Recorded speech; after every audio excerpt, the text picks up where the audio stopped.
Am I live? Yeah, I'm live. Let's go, everybody. Episode 12 of the Everybody and Their Mom podcast. The podcast that everybody and their mom is watching. Oh boy. Episode 12. 3 months of me doing this shit. Sorry if I sound a little stuffy. It's fucking raining, so I got allergies right now. What can you do? Got my water, got some chips right here. It's raining out, so yeah. Hopefully you guys are staying warm. Oop.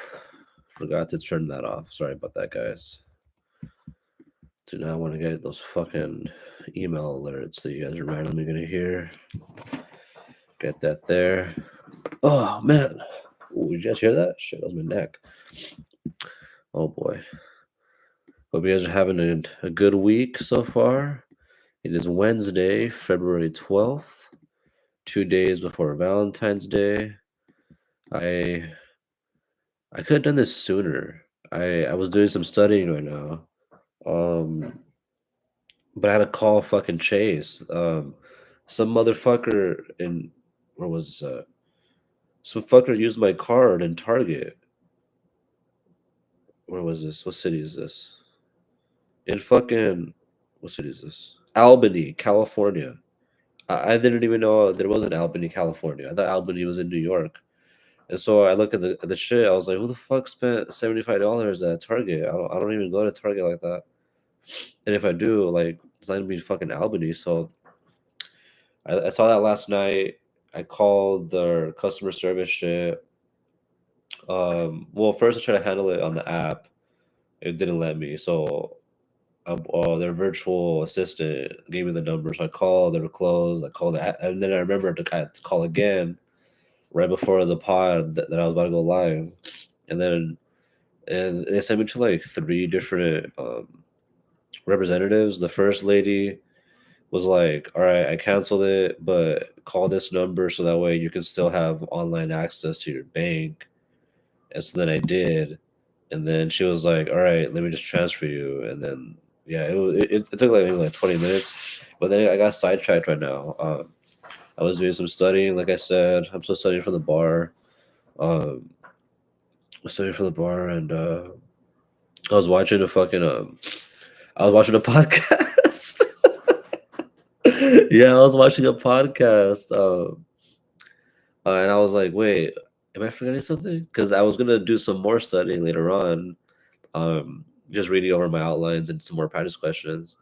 And I was making like a practice exam for myself, like a 100 question. I think you have like, I think it's like 100.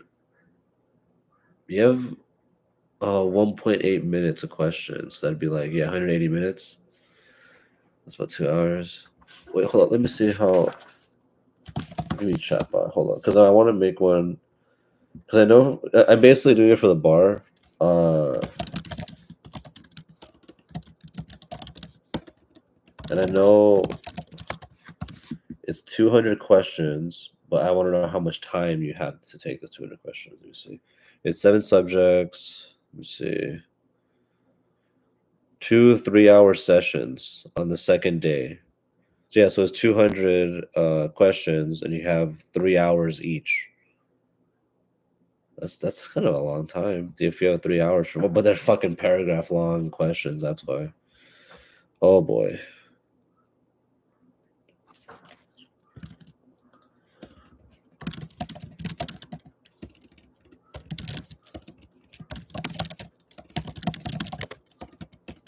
But yeah, that's what I've been doing so far today.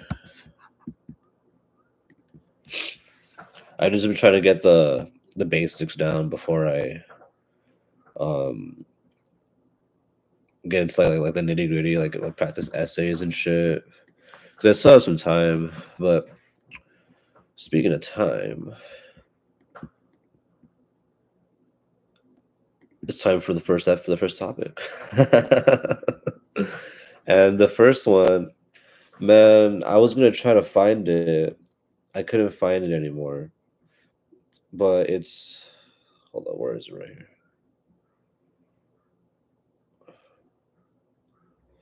I was gonna try to go on the website with this together. But fucking Kanye, that was the next topic I wanted to talk about was Kanye. He was selling a fucking where's the shirt? He was selling shirts with like swastikas on it. And I was like, what the fuck? But they shut down the website. Oh wait, is it back? Oh, it's not available. Well, it's not available. I was trying to show you guys the picture, but of the shirt, but just imagine a plain white T-shirt with a black swastika on it, and it was like $20. Apparently, I don't think it was $20. I'm pretty sure that shit was like way more. But yeah, he had a Super Bowl commercial for the Yeezy website. He's had it before. Um, he did one before. Uh, When he just like he's just on his phone being like, yeah, I spent all the money on the marketing, the budget, or whatever. So just go to Yeezy.com. Hold on, let me see. Yay. Oh, I think his account is suspended too. Yeah. So what I was gonna try to go into is because dude, this motherfucker was tweeting out some wild ass shit. Oh shit, no way.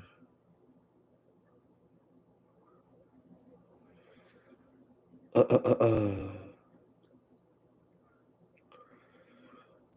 Because yeah, he usually does this stuff, Kanye, when he's releasing a new album.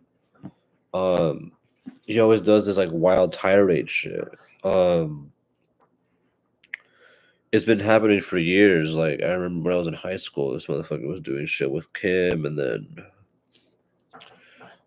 this year, I don't watch the Grammys, but I guess he was there with his wife, and she was like naked or something on the red carpet, and I'm like, dude, what? Um, like I said, I don't know if it's like ways to just generate like cheap clicks or interest. You know what I mean? Just to generate buzz into his next album. Because to my understanding, I think it's all through his label. So as long as he sells records, I mean, I don't know. Clearly, he can't sell merchandise now. His website was taken down. So there's that. There's that aspect. Um, yeah, it's just been a weird situation with that, with Ye. I don't think he's made a good album since Life of Pablo. Here, let's go through it together. Let's go through it together right here. So Kanye albums in order, or discography in order. There we go. Much better that way. All right. So first we have, bro. Come on, send me the bitch. There we go. College dropout, solid. Late registration, solid. Graduation, probably my favorite. It's been 18 years. Well, it's almost going to be 18 years. She came out on 9/11. That's funny. 808s, another solid. Twisted Fantasy. I liked some of the songs. Yeezus. I liked some of the songs. Life of Pablo, like I mentioned. This is probably the last like good album he released. So he's still under Def Jam and good records and Def Jam records. Donda, Jesus is King, and Yay. And then we cannot forget Kids See Ghosts, Watch the Throne, the two Vultures albums. Donda 2, I think, is coming. No, it was released. Yes. On the stem, yeah, on that fucking thing. I haven't even heard it. Yeah, I mean, there's it must be like so weird. I like I have buddies who are big Kanye fans, but they're not like out like they're not out about it, like out there promoting it anymore. They're just like, oh yeah, they'll listen to like some of his older. I'm really sorry, guys. They really listen to like his older tracks, and I'm like, yeah, I like some of the older stuff. I have, like I said, I've heard some of the newer songs. I haven't like the one with Ty Dolla Sign, but yeah, I haven't really connected with his music since fucking. I think the Jesus is King album or whatever, and I was like, oh, he made a gospel album, which isn't like I mean, I think Snoop did that one time, yeah. So I was like, it's not like the first time it's been done. It's just yeah, it's just kind of hard to like still justify being a fan of this guy. Like, I'm not out here fucking uh endorsing him or anything. I'm just like, yeah, I like most of the songs released before 20 like shit. When did Pablo come out? Like 2016. Life of Pablo release date. When does that come out? I think it was 20, yeah, it was 2016. Yeah, in February, like February 2016. Like that year from there before, like yeah, 2016 broke a lot of people, man. That shit's wild. That shit's wild. But yeah, like all this started, like I mentioned, was with the Grammys. The Grammy awards were happening, and then I saw that he was on the red carpet and his wife was naked, and I was like, okay. And then he started going on a tirade, dude. Like he started being like um, promoting like Nazis. Started talking bad about like Jews. Uh, I saw something about like Make a Wish kids and like talking about like DEI and like fat women. I don't know, dude. That shit was wild. I was trying to save some of the tweets. Something to my buddy. My buddy sent me some of the tweets, and I was like, "What the fuck's going on? Where is it?" Ah, I have the picture of it. I have a picture. Here we go. I knew I was right to send this to people because the internet is never over. The internet is forever. Never forget that, guys. Cheers out. Yeah, that was a shirt. Look at that. Like, what the fuck is that? Like 2025, we're doing this shit. What the fuck? I know I sent one to my other buddy. Hold up.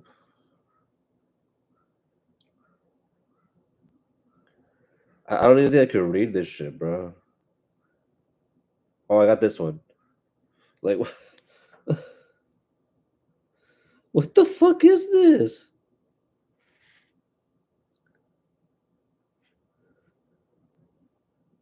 Look at this Elon, dude. Bro, this is what Twitter has become, dude.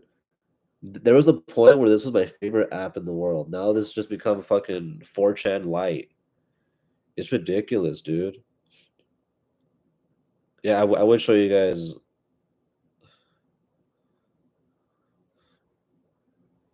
I got it right here. I don't want to show you guys you know what I mean. But yeah, look, dude.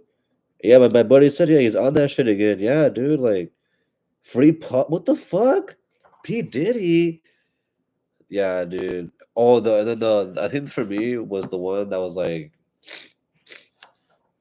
not the last straw, but it's like, what are we doing here? I think it said, "Fuck Virgil" or something. Like his friend Virgil Abloh that died from like cancer like a few years ago. Like, dude, that's just sad. That's just sad, man. Like this is all bad. It's just one of those things where it's like you don't want to give this guy attention anymore because it's like that's all he is at this point. Just trying to have any semblance of attention or people I don't even think praise, like people just talking about him, which I don't know if I'm in the wrong of talking about it, but it's like, dude, that was one of the biggest stories over the weekend. This motherfucker uh uh posting uh swastikas on the fucking timeline in 2025, and dude, we're only 2 months into this fucking year. Like, what the fuck's going on? What is going on, man? But yeah, enough of Kanye. Let's go on to our next topic. which was the UFC event, UFC 312. Oh boy, I think I did pretty good for this event. Yeah, my parlay hit for this event. It started.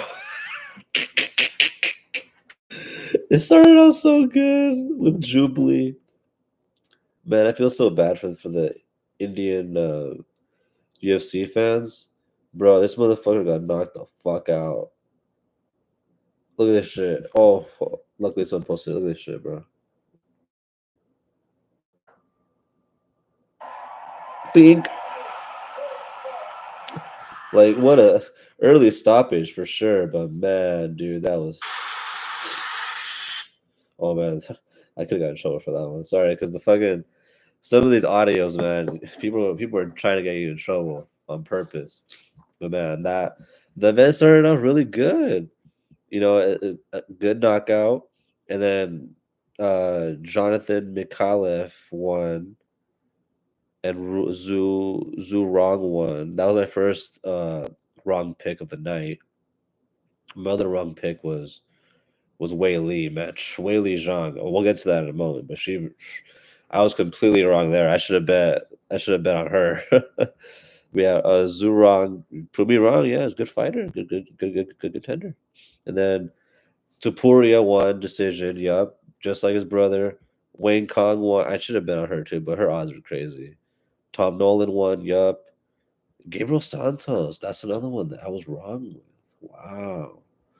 Gabriel Santos. He had the submission in round 3. Beautiful submission over Jack Jenkins. I think Jack Jenkins lost because he cut off his mullet. That'll do it to you. That'll do it to you. Here, let me pick that one up. It was a pretty easy fight. I think it got to the third round. Third round, I think. Yeah, third round. Gabriel Santos. Let's see. Gabriel Santos.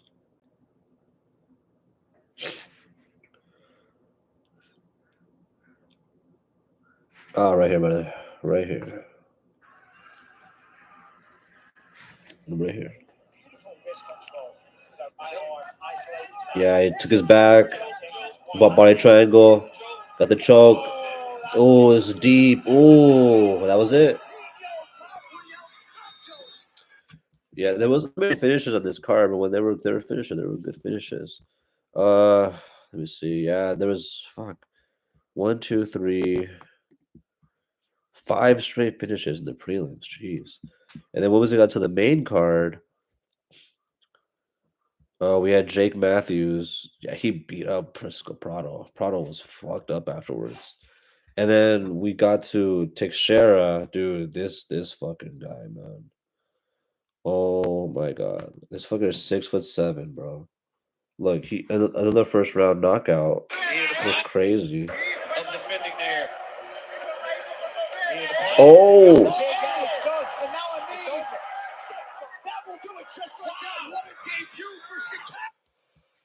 and then oh man, the main events kind of pissed me off because I could have went to go get food in the meantime. Like when Wei Li was fighting Tatiana, I should have went to go get Chick-fil-A.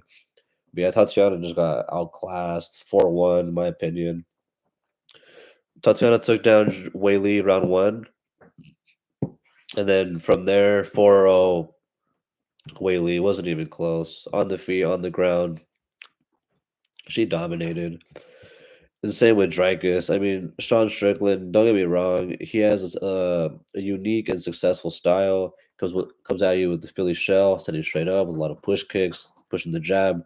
But he doesn't have a lot of power. He only throws 1-2s. If he throws combinations, it'll be like at most like 4 punches.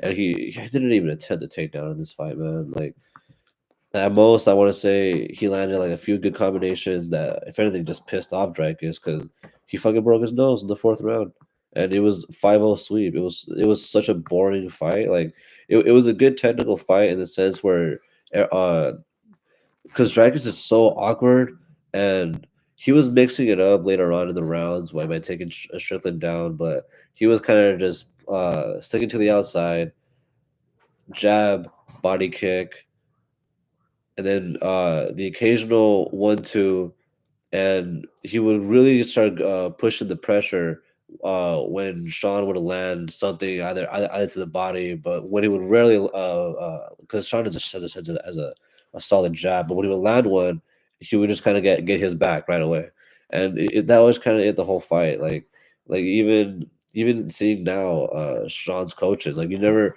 felt like he was willing to go for it. You never felt like he was willing to put himself in danger to win the fight. It all felt like, oh well, here's another main event.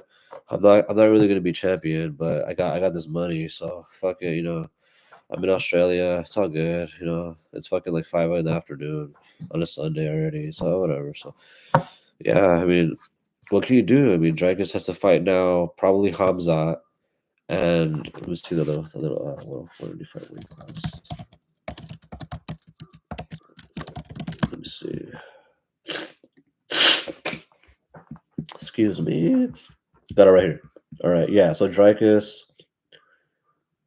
yeah. So he's got probably Chimaev next because they want to set that fight up, as well as Imavov.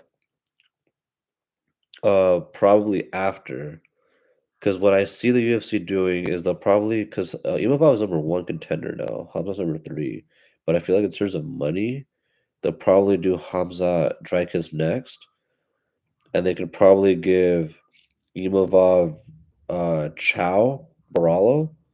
They could probably do that, and then have that be kind of like a normal contender fight after they do Hamza and Duplessis, which I assume Imavov is going to win. Chow is really, really good, but Imavov is, I think, a little more well-rounded fighter.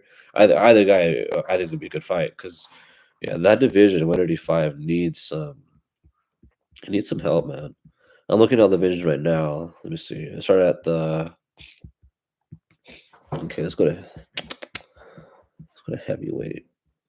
Yeah, dude, heavyweight is the one that needs the most amount of help because it's just Aspinall and gone. You have Volkov and a boring Pavlovich. Curtis Blades is okay. John Almeida is getting a lot better. But yeah, it starts to fall off once you get to Spivak, Tabora, Derek Lewis. It starts to fall. Taito Ivasa, yeah. Shamil, like don't get me wrong, they're good fighters, but there's a big difference from when he gets from Almeida, Johnson Almeida. It was like, good contender to like Derek Lewis. It's like, okay. And that's the sixth straight fighters to like number 9. It's like, okay, look at that jump. And then, for example, let's get to light heavyweight. I think light heavyweight's pretty decent right now. Let's see. Johnny Walker is the 10th ranked fighter. And then we have Rakic, Ulberg. Oh, man, Jamal Hill. I think light heavyweight is probably in a little bit better situation than heavyweight, but not by much. And then middleweight, 185. Yeah, we got names top to bottom right here. Paulo Costa at 11, Brendan Allen at 9, Vittori, Cannonier, Chow, Whitaker, Adesanya, man, the legacy. He's basically Anderson Silva now. Chimaev, Strickland, Imavov. Yeah, there's some depth at middleweight. Oh man, welterweight needs some help.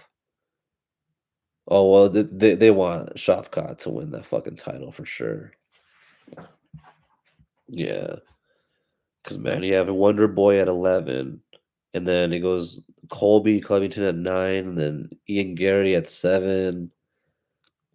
But Buckley at 6 is pretty good. And then you got Sean Brady, Jack Della, Kamaru Usman's, I feel like he's kind of in the same situation as Adesanya. That might be, the best years are behind him. But you still got Shavkat, Bilal's champion. Okay. I think I'd put welterweight. Yeah, this is a decent situation. Decent. And then you got Islam's division. He's cleared it, except for Armand. I don't know how that's going to work out. He's got Patty rising in the ranks.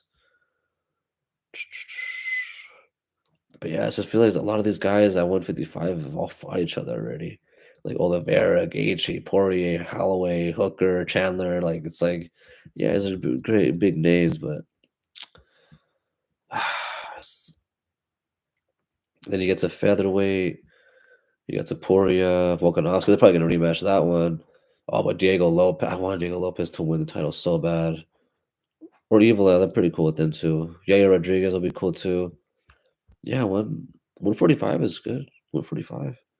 135 is solid still. Yeah, Sean O'Malley still, Marab, Peter Yan, Umar, Sandhagen. I mean, yeah, Chito Vera, Cejudo. I mean, yeah, once you get to Cejudo and Vera at 6, but you still got O'Malley and all these guys. But it's similar, like I feel, with 155, where a lot of these guys have fought each other already. And then 125, I feel like it's always going to be hard because the smallest guys in the division, but you still got Manuel Cobb, Tatsuro Taira, Kakura France, Amir, Moreno, Royval. Yeah, like UFC's pretty good. It's in a good position, but I feel like those higher weight classes need more depth, and those middle weight classes from like 155, 170, they need to add more talent, new talent, because a lot of those guys they fought each other already, and it's kind of it's gonna get to that point where I've seen this before, and it's like for example, they want to set up Volkanovski and the fuck was his name?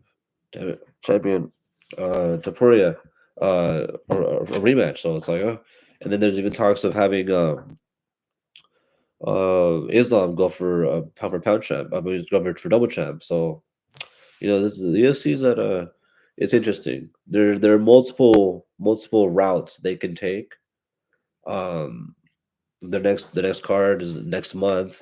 Gonna be Ankalaev versus Pereira, right? So it's a good fight. Ankalaev has been a contender that's been in the ranks for a while. Has been up there. He's probably been he was probably on last on the list of like number one contenders because of the way he fights. Is not not that exciting, kind of boring. Because again, he's kind of like a point fighter that doesn't really go for it, even though he does have a lot of finishes. He's a really good fighter, really strong, really durable. But then you see the co-main, which is I think what was it? It's Chandler. It's UFC 313. Yeah, I think it's Chandler. Oh, yeah. Gaethje Hooker. So it's like okay, like Gaethje just got knocked out, and then Dan Hooker's been on the rise now. So we'll see that. I don't think they fought. I don't think they fought yet. So we'll see. We'll see how that goes. The card looks pretty decent, but yeah, the card looks really decent so far. They're probably gonna add more fighters to this too. Hmm. So yeah, that's it for the UFC recap. On to our next topic. Oh boy, the Super Bowl. The Super Bowl. What can I say, guys? The game was a blowout. Um, there's not much really to say about the game. I I thought the Chiefs were gonna win because I just thought the refs were gonna be on their side, and early on it seemed like they were. They called like a tiki tack call on the Eagles, but then they did a makeup call right after that on the Chiefs, and it was still 0-0. But then the Eagles punched it in 7-0, and then I believe at that point the Chiefs punted, and then it was 10-0. They stopped them, and then once it was 10-0, that's when I was like, okay, now where the comeback, quote unquote, should begin. But then Mahomes immediately threw a pick six to Cooper DeJean, and it was like, oh shit, it's 17-0. And then Mahomes threw another pick to Zach Bond, and then it was 24-0 at halftime. And it's like, well, the game's over.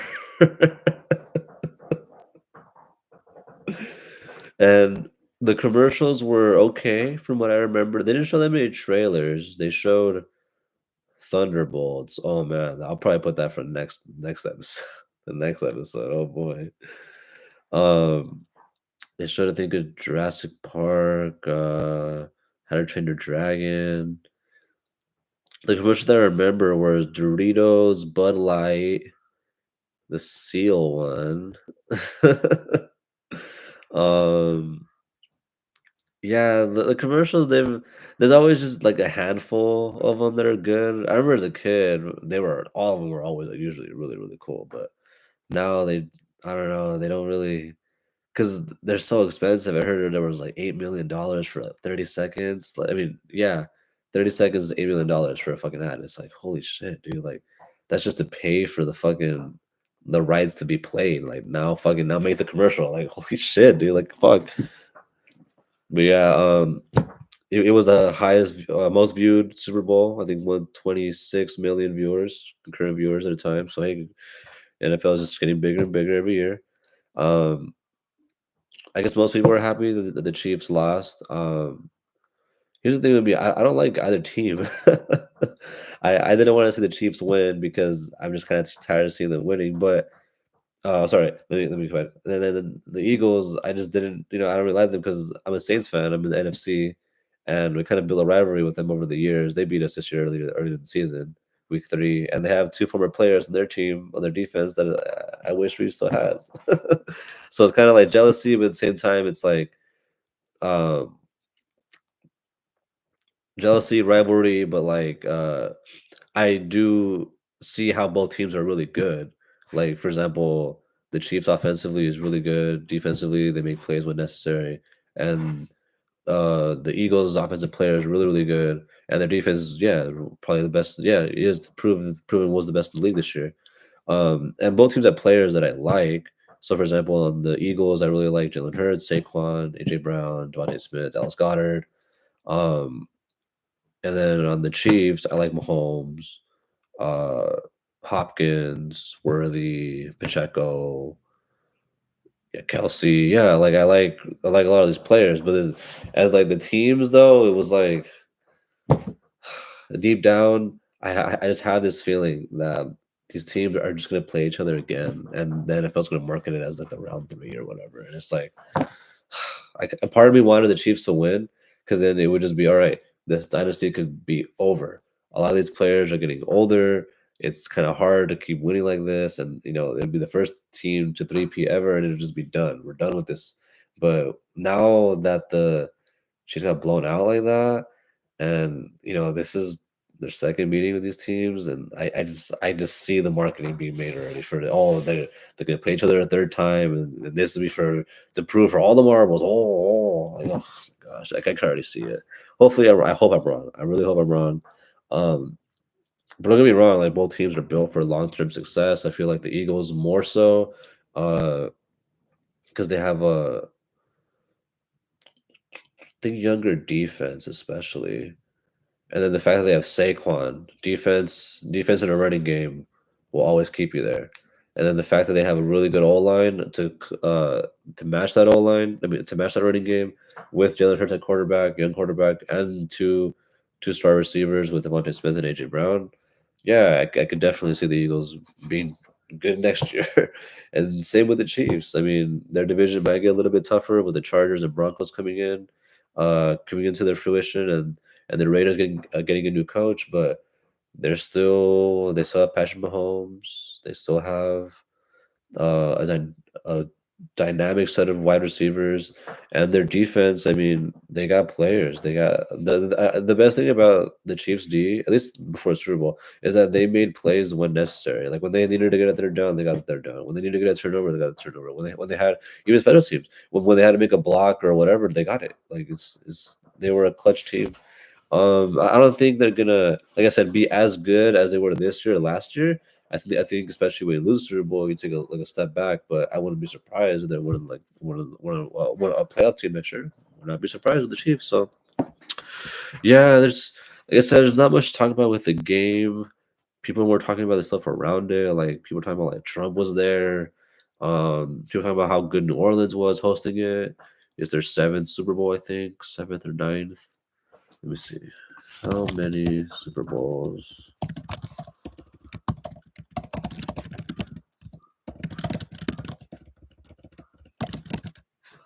Let me see. 11. Wow.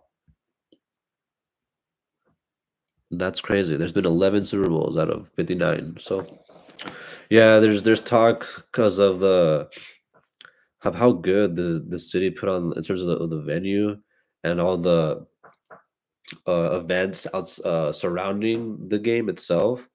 Because you have the Superdome, which is pretty much walking distance from downtown, and the way New Orleans at least was built was in its inception, uh, was kind of like a French city. So there's a lot of wide streets um, for horses and horse carriages to go through. And later on, a lot of those streets were converted to being a walk only, especially after Katrina. They closed down a lot of sections for the city where you can't drive through. So that's really appealing with the NFL because they're trying to put on a bunch of different events at the surrounding the Super Bowl, whether that be media, fans, dinners, awards, whatever, and they need a lot of hotels, um, amenities, um, public transportation, like, because they got to get their people, staff in and out, on top of being efficient and safe. So the fact that New Orleans has Mardi Gras every year, they have a ton of events at Superdome every year, and the renovations they do to the Superdome they just did. I think it was like 360 mil. It's kind of become like a almost like the Vegas of the South, in the sense that yeah, you can go and gamble there, but people are mainly there to go eat and have a good time, and you can kind of just walk everywhere that you want. And yeah, there's Bourbon Street in the French Quarter, but you could also see the surrounding cities or even other parts of the cities where you can see more like local cuisine, and not just go to like the main tourist spots essentially. So yeah, I mean um the game was boring, like I said, pretty much because that's at one point it was 40-6. Like what the fuck? I was watching it at my buddies, and we were like, yeah, it felt like the Seattle Broncos Super Bowl where it was like 48-6. Or what was it? It was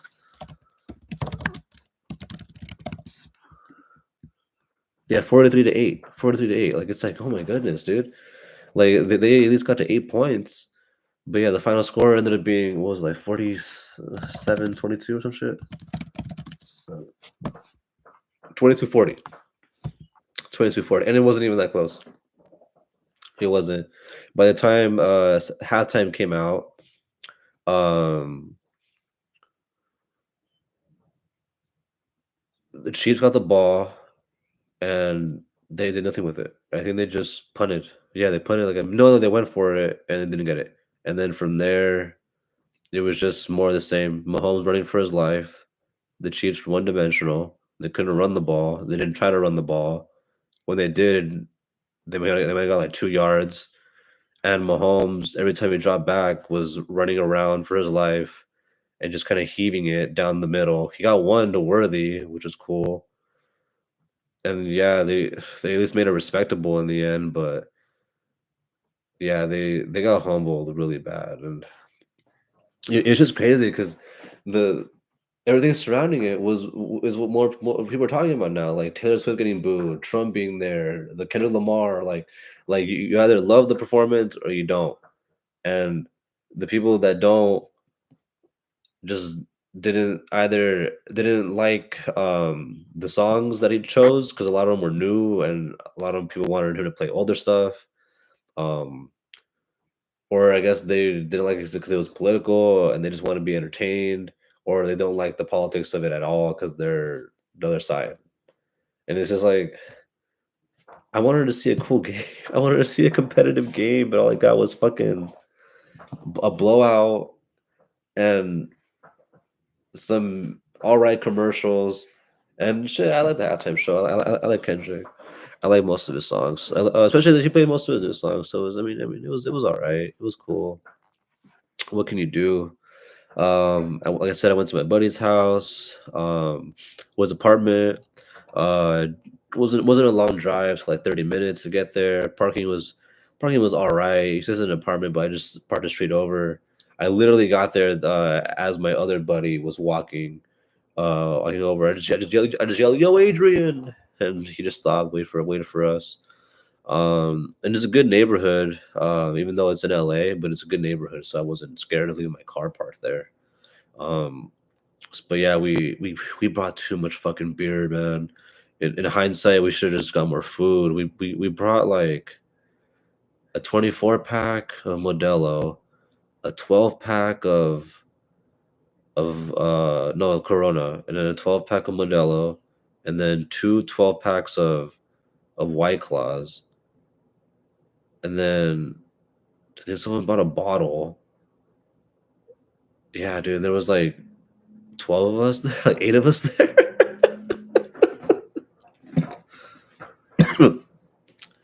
I cut myself off after like I didn't take any shots. No, no, no. I did not drink any beer either. I just drank 4 or 5 White Claws, which was the equivalent of like 2 tall cans. But I drank that from like 2 to like 6, and then we ended up leaving like at 8 or 9 once my buddy's girlfriend got home from work, and she was tired as fuck, and we had to go. It was already getting late, and we were just playing like video games after, having a good time, eating the rest of the food, helping them clean up. But yeah, we had to go. We the game ended like I mean, shit, it was over at halftime, but yeah, we were just wanting to avoid like checkpoints and shit. And yeah, it was yeah, everybody got home safe. So not a very memorable Super Bowl, but memories were definitely made.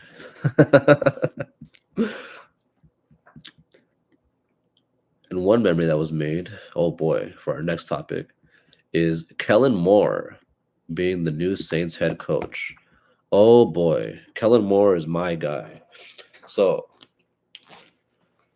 for those of you that don't know, Kellen Moore was the offensive coordinator for the Eagles, who won the Super Bowl, and he's probably one of the hottest uh, coaching prospects out right now. And I feel like the Saints got lucky in that aspect because I'm a Saints fan. Um, like I mentioned before, and we were the last team on the coaching cycle to hire a head coach. Every other team has hired a head coach. Literally, it was probably like 2 weeks, 2 or 3 weeks that we were the only team that did not have a head coach, and it was embarrassing. Yeah, it's embarrassing, dude. Like it's pretty much like, oh, we're getting bottom of the barrel. Nobody wants us. We're just getting the scraps. But hey, like this one really feels like it feels like a similar to when Sean Payton was hired at first, because Kellen Moore is only like 35, 36 years old, and it feels he used to work in Dallas, used to work in LA, and then now worked in Philly, coming off a Super Bowl win, scored 40 points. And that was one of the things that people liked about him coming off that game, was that he didn't take his foot off the pedal. Once there was a play where they threw it to Devontae Smith, Jalen threw it down the middle, and it was perfect. Like that was the dagger. It was over at that point. They didn't just resort to just run the ball, run the ball, run the ball, and maybe keep the Chiefs hanging around the game. Like no, dude, like this shit was over.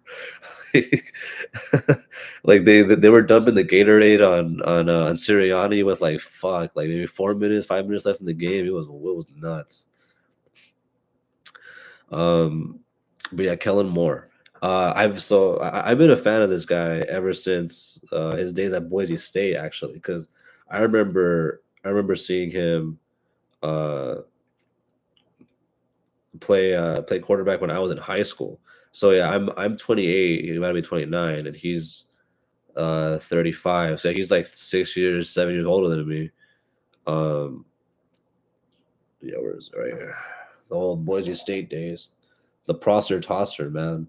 I used to love the Smurf turf, dude. He was I think 50-4 in college, and yeah, I thought he would have been at least a decent backup. I know he played. He wasn't drafted. He was undrafted. He played backup for Detroit and backed up in Dallas for like 6 years, 3 years in each team, and then ended up becoming a assistant coach on Dallas. I think the quarterbacks coach, and then was promoted to offensive coordinator under Jason Garrett. But once that whole Garrett regime went out, he went out too.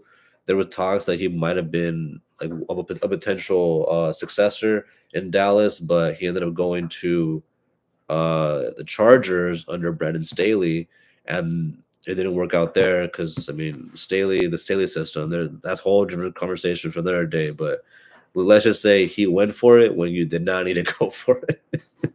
And he was like the opposite of Dan Campbell. He was like he would go for it when you didn't have to, and he would usually never get it, and he would just put his team in a worse situation than what they already were. Like it'd be 10-6, and it's like the second quarter, and he'd be like, "All right, go for it," and it's like, "Wait, dude, like just kick the field goal. It'll be 10-9, and then it's only a one score game. It's still a field goal, so that way we don't have to get the touchdown. And then, oh, what do you know? At the end of the game, you're down by 4, and now you had to get the touchdown to win. Whereas if you would have taken the 3 points earlier in the game, you would have only needed a field goal.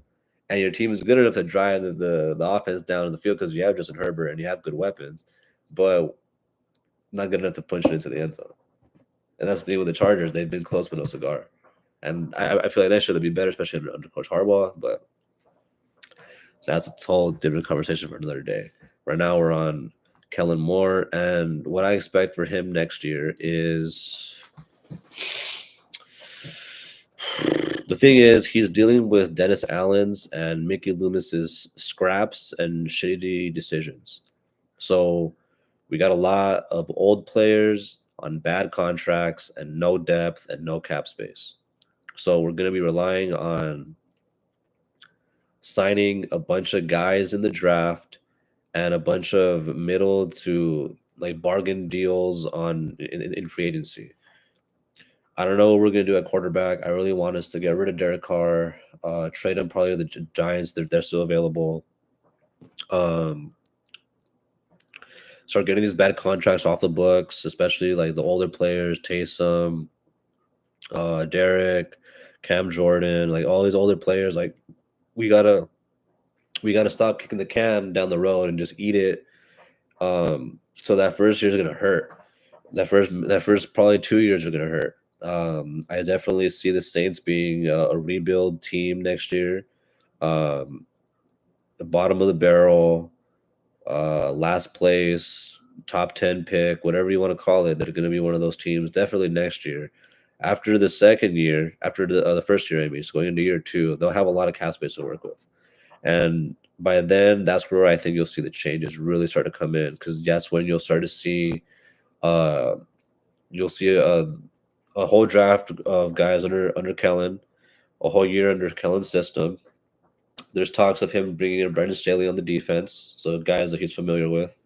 There's even talks that he might bring in some other guys too, Jason Garrett, John Gruden, but that's still rumors.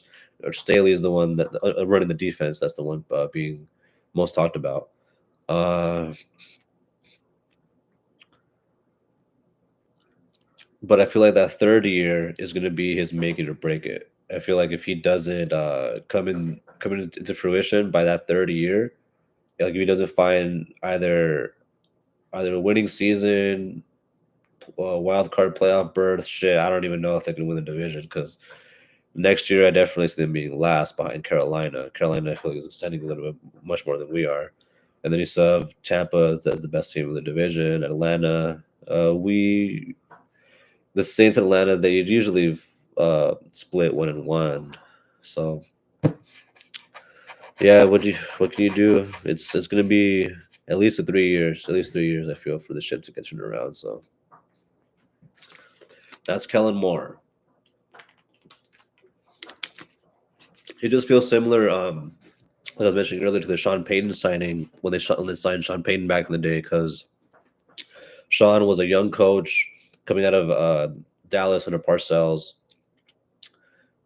and he was going to the team in New Orleans that did not have success, didn't have a quarterback, and it's kind of similar in that sense. We have Kellen Moore. He worked in Dallas when I was coming out of Philly with good success. Young guy coming in, bad team. We got pretty much like no hope, man. Like we got a handful of talented players, but a lot of them are really old. And the ones that are young, I mean, Olave, Shaheed, they get hurt a lot. Our O-line, Panning gets hurt a lot. Fuaga is good. But yeah, we have no depth, and I don't know. Kellen's my guy since college, I guess, since high school, like I said, when he was in college. I've been following his career since then. So hopefully, I hope it all turns out well. And I hope I hope we can get back into winning seasons because it's been 5 years now. Yeah, since 2020 that I haven't seen the Saints in the playoffs, and it just sucks, man. It sucks seeing other teams being in the playoffs. Like, I don't mind losing in the playoffs. Like, obviously, yeah, I want them to win the fucking Super Bowl every year if that was possible. But like, I would rather be in the dance, right, in the playoffs than looking outside in. Like, oh, what are they doing over there? Like, what, like, oh, like, like I'd rather be inside of the building than in the line outside. I don't want to be on my couch with all the other teams watching, with all the other fans watching, their team play. I want to see my team play. Yeah, I've seen them take a bunch of heartbreaking losses, but that's what makes the games that mean much more because they're in close games, they're in competitive games, and it just sucks seeing them in blowouts. I don't like seeing blowouts.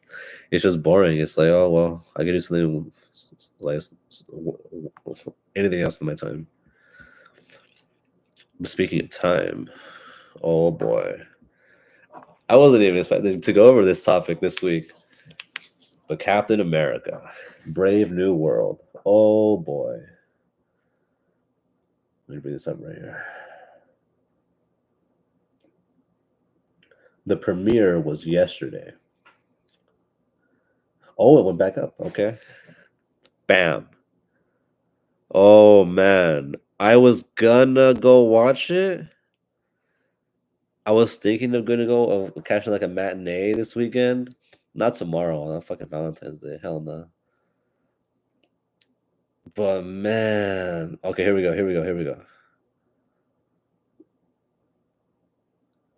What I'm generally hearing.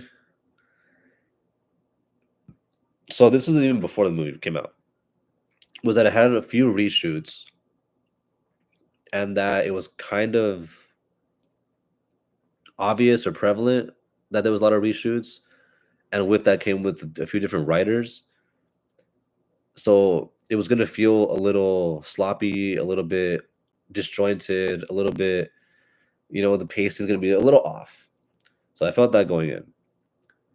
Two, the premise of the movie is essentially you have to have seen the show Captain America, Falcon and Winter Soldier. You have to have seen the Incredible Hulk because of the Red Hulk, and you would have had to have seen Endgame, which most people have. But those two are the most crucial. So the Incredible Hulk movie came out in 2008. Dude, that was 17 years ago. And then the Falcon and Winter Soldier show came out like on Disney Plus during COVID, like 5 years ago. So you're expecting the audience to go back to watch a 17-year movie and a 5-year-old show, both of which the Incredible Hulk is like a B in my opinion, and the show is like a C. All the Marvel shows are like a C. That's gonna be the next episode. I'm gonna do a Marvel tier list next episode with explanations for each one. That'll probably be the whole episode. But we'll get there. We'll get there. I just don't see the play here. So in the way I would have done it was because most people have seen Endgame, and some people have seen well, you want to use what I see. They want to use Red Hulk, and you need the Incredible Hulk movie from 2008 as a like background information for that. So why not? I don't know. I feel there's a way that you could either use other characters with um Anthony Mackie as a Captain America, but then at that point, it's going to become similar to Civil War, where it's not really a Captain America movie. It just becomes like a Avengers light movie, and that's kind of the way I see this because immediately I'm thinking, okay, well, if you got Captain America, you immediately have to throw in um